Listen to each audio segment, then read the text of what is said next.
Hello friends, आज हम electric charges के बारे में पढ़ेंगे कि इलेक्ट्रिक चार्जेस होता क्या चीज़ है। सबसे पहले जो इलेक्ट्रिक चार्जेस है ये क्या होते हैं, हमारे पास बेसिकली दो तरह के चार्जेस होते हैं, positive charge and negative charge, है ना। अगर हमने ये ऑलरेडी हमने पढ़ा हुआ है, मतलब 10th क्लास में, कि जो पॉजिटिव, अगर मेरे पास दो सेम चार्जेस हैं, एक मेरे पास पॉजिटिव है दूसरा भी पॉजिटिव है, तो वो क्या करेंगे, अगर दोनों सेम चार्जेस है या लाइक चार्जेस हैं, वो दोनों एक दूसरे को रिपेल करेंगे। जैसे कि आप इस वाले डायग्राम में देख ही सकते हो कि इसमें हमारे पास क्या है, दो चार्जेस हैं, है ना, पॉजिटिव एंड पॉजिटिव। अगर वो मेरे पास पॉजिटिव चार्जेस हैं, वो क्या करेंगे, आपस में रिपेल करेंगे, एक दूसरे से दूर होना शुरू हो जाएंगे। अगर मेरे पास दोनों नेगेटिव चार्जेस हैं, वो भी दोनों सेम चार्जेस हैं, वो भी एक दूसरे को रिपेल करेंगे। रिपेल का मतलब एक दूसरे से दूर जाएंगे। बट अगर मेरे पास दो मैंने ऑपोजिट चार्ज ले लिए, एक मैंने पॉजिटिव ले लिया, एक मैंने नेगेटिव ले लिया, तो उस चीज़ में ये क्या होते हैं, ऑपोजिट चार्जेस हैं, दोनों एक दूसरे से अलग अलग हैं, तो ये एक दूसरे की तरफ अट्रैक्ट होंगे, यानी कि एक दूसरे की तरफ खींचे चले जाएंगे। इस चीज़ को हम बोलते हैं attraction between the two opposite charges. ठीक है। अब हमारे पास क्या आता है इसके बाद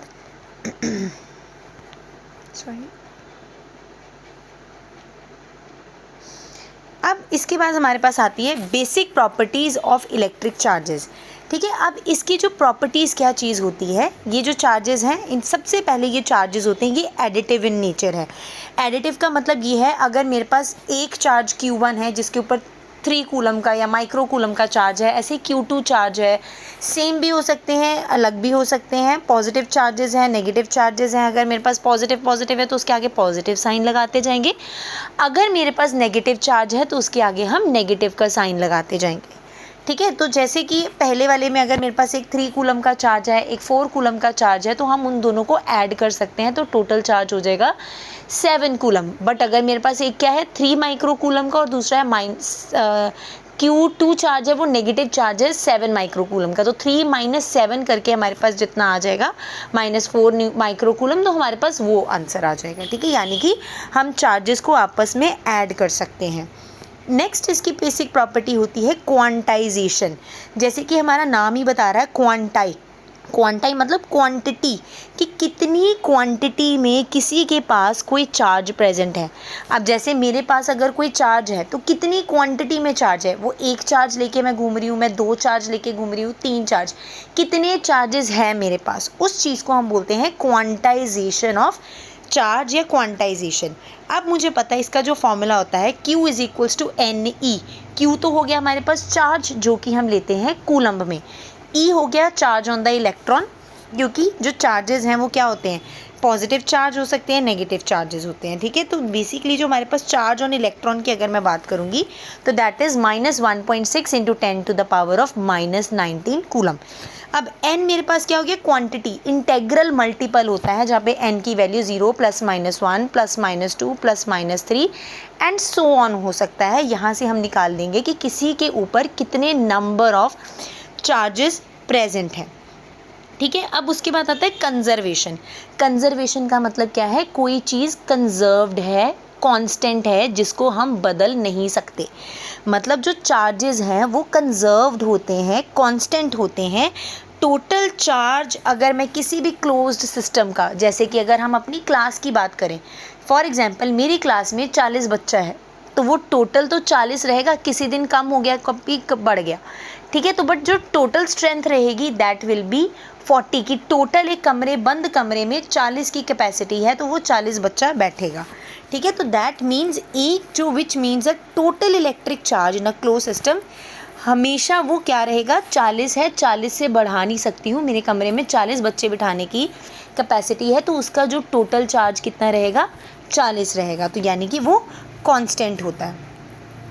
ठीक है। उसके बाद इसको हमें ये भी पता है कि जो इलेक्ट्रिक चार्जेस है, ना हम बना सकते हैं ना हम उसको तोड़ सकते हैं, यानी कि charges can not be created nor be destroyed. उसको सिर्फ हम एक बॉडी से दूसरी बॉडी पे ट्रांसफ़र कर सकते हैं। जैसे कि हम पढ़ते हैं इलेक्ट्रोमैग्नेटिक इंडक्शन में, है ना, जिसमें जैसे पहले अगर एक बॉडी चार्ज है, दूसरी बॉडी अनचार्ज है, तो मैं एक बॉडी से दूसरी बॉडी में चार्ज भेज सकती हूँ। जैसे कि अगर मैं रॉड है, ग्लास रॉड है, उससे मैं एक पॉजिटिव चार्ज है उसको मैं एक दूसरी कंडक्टर जो अनचार्ज कंडक्टर है उसमें भेज दूँ, ट्रांसफ़र कर दूँ, तो उसमें वो चार्जेस हम ट्रांसफ़र कर सकते हैं, राइट। अब नेक्स्ट हमारे पास आती है इलेक्ट्रिक फील्ड। फील्ड क्या चीज़ होती है? अब जैसे हमारे पास एक क्रिकेट ग्राउंड होता है, उसका एक पर्टिकुलर एरिया होता है कि इसी के अंडर ही क्रिकेट खेला जाएगा, है ना। तो सेम हमारे पास क्या होता है, जैसे बैडमिंटन की फील्ड होती है, बैडमिंटन ग्राउंड होता है कि इतने एरिए में बैडमिंटन खेला जाएगा, ये इसकी बाउंड्रीज़ है, यहाँ तक किसी प्लेयर की क्षमता है कि वो यहीं तक खेलेगा, इसके बाहर नहीं खेल सकता, वो बाउंड्रीज़ होती हैं, है ना। ऐसी इलेक्ट्रिक फील्ड की भी एक बाउंड्री होती है कि मेरा जो इलेक्ट्रिक फील्ड है, जैसे कि इलेक्ट्रिसिटी है, इसका इन्फ्लुएंस, इसका प्रभाव कितने क्षेत्र तक फैला हुआ है, उसको हम बोलते हैं इलेक्ट्रिक फील्ड। कि मैं दूसरे चार्ज का एक्सपीरियंस कितने एरिया तक कर सकती हूँ, उसको हम बोलते हैं इलेक्ट्रिक फील्ड। अब हमारे पास अगर इलेक्ट्रिक फील्ड की लाइंस, अब इलेक्ट्रिक फील्ड को हम इलेक्ट्रिक फील्ड लाइन से रिप्रेजेंट करते हैं। कैसे करते हैं? अब जैसे कि ये वाला पहला हमारे पास एक डायग्राम है, पॉजिटिव चार्ज। अब पॉजिटिव क्या है? हमने इलेक्ट्रिक फील्ड लाइंस है, पॉजिटिव से जो इलेक्ट्रिक फील्ड लाइंस है वो दूर जा रही हैं, दैट आर अवे, ठीक है। हम यही पढ़ते हैं ना कि जो इसकी अगर हम प्रॉपर्टीज़ पढ़ते हैं इलेक्ट्रिक फील्ड लाइंस की, कि दे ओरिजिनेट फ्रॉम द, मतलब ये शुरुआत होती है इलेक्ट्रिक फील्ड लाइंस की पॉजिटिव चार्जेस पे, और ये किधर जाके ख़त्म होती हैं, और ये नेगेटिव चार्ज की तरफ आती हैं, पॉजिटिव से नेगेटिव जाती हैं। यानी कि इलेक्ट्रिक फील्ड लाइन जाएंगी कहाँ से? पॉजिटिव में। अगर मेरे को नेगेटिव चार्ज की इलेक्ट्रिक फील्ड बनानी है तो वो उसकी तरफ आती हैं। तो सेम है कि ये मेरे पास अगर बोला जाएगा कि Q ग्रेटर देन 0 की इलेक्ट्रिक फील्ड लाइंस क्या है? ग्रेटर देन 0, मतलब वो पॉजिटिव है चार्ज, तो उसकी जो इलेक्ट्रिक फील्ड लाइंस कैसे आएंगी? Away from the positive charge. अगर मेरा चार्ज 0 से कम है, 0 से कम मतलब नेगेटिव है, तो वो क्या है? नेगेटिव, उसकी तरफ इलेक्ट्रिक फील्ड लाइंस जाएंगी। अब नेक्स्ट मेरे पास क्या है?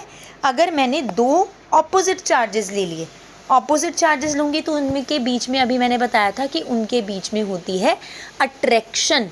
तो इसमें हमारे पास होगी क्या? पॉजिटिव इलेक्ट्रिक फील्ड चार्ज है, एक साइड पे मेरे पास नेगेटिव है, तो पॉजिटिव की तरफ से नेगेटिव की तरफ इलेक्ट्रिक फील्ड लाइंस जाना शुरू हो जाएंगी, कुछ इस तरीके से, है ना। और ये देखो, ये क्या बनाती है? हमेशा एक क्लोज्ड लूप बनाती हैं, ये एक दूसरे को कभी भी इंटरसेक्ट नहीं करती। अगर वो एक दूसरे को इंटरसेक्ट करेंगी तो वो दो डिफरेंट डायरेक्शन बताएगी। तो ऐसा तो कभी हो ही नहीं सकता कि अगर मैं एक जगह पे, एक ही जगह पे एक टाइम पे मैं एक डायरेक्शन बता सकती हूँ, मैं दो डायरेक्शन नहीं बता सकती हूँ। तो सिमिलरली इलेक्ट्रिक फील्ड लाइंस है, अगर वो क्रॉस कर जाएंगी एक दूसरे को, पैरेलल नहीं होंगी, तो वो क्या करेंगी? दो डिफरेंट डायरेक्शंस बताएंगी, जो कि कभी भी पॉसिबल नहीं होता। ये हमेशा पॉजिटिव चार्ज से शुरू होती है और नेगेटिव चार्ज की तरफ आती है, ठीक है। आई होप आपको मेरी ये वीडियो समझ आई होगी, और इसको आप प्लीज़ लाइक एंड सब्सक्राइब करना मत भूलिएगा। Thank you.